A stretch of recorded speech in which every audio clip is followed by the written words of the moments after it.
seeing how today's Democratic Party is, they are targeting Catholics and Christians primarily. I'm really curious what this targeting looks like to Tulsi because anytime someone's tried to support this argument, it's been the Democrats working with the Southern Poverty Law Center against faith organizations that hide bigotry and hateful ideologies behind their Bibles.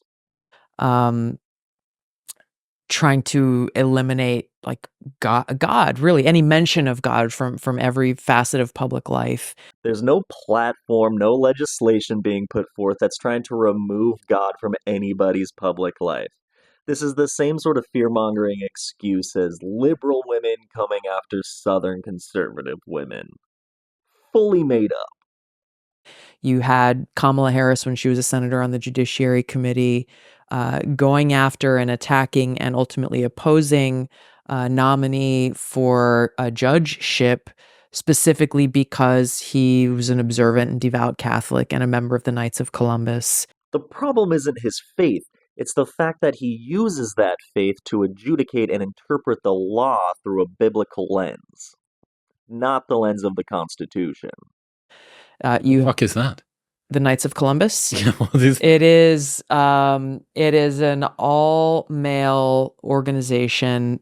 I don't think it's not governed. I don't know if it's governed by the Catholic Church, but it is a Catholic organization. Right. It should be stated that the Knights of Columbus are pretty good when it comes to empathy for immigrants, though very specifically immigrants from Mexico who are a majority Catholic population.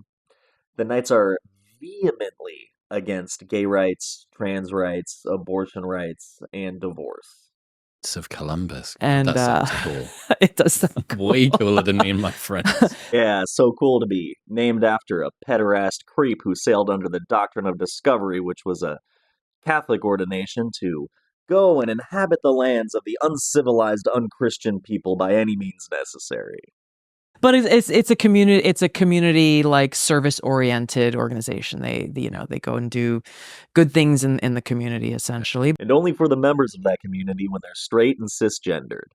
But it is centered around a very a Catholic system. Should give it a less of beliefs. intimidating name. It sounds Masonic and dangerous and spooky. Very much in the same vein as Pete Hegseth's American Crusade, where he wants to fight the enemy within and raise an army starting with children to invoke Christian nationalism, not just at home, but abroad for a Christian globalism. They did the same thing with Amy Coney Barrett, who's now in the Supreme Court. Who was given to Trump as a nominee by the Heritage Foundation. You know, the authors of Project 2025. The folks who want to force a Christian worldview on this secular country of ours. With now since passed away, but Senator Dianne Feinstein warned against her when she went for confirmation before the same Judiciary Committee, saying, I'm concerned the dogma lives loudly within you. Yeah, because she doesn't use her faith to interpret her own life. She uses it to interpret the Constitution and adjudicates it through a biblical worldview. All of these things going against our Constitution, which says there shall be no religious test to serve in any public office. Period. That's no religious test. It's asking questions of how you're going to adjudicate and interpret the law. It unfortunately, it goes against kind of the whole concept of freedom of religion.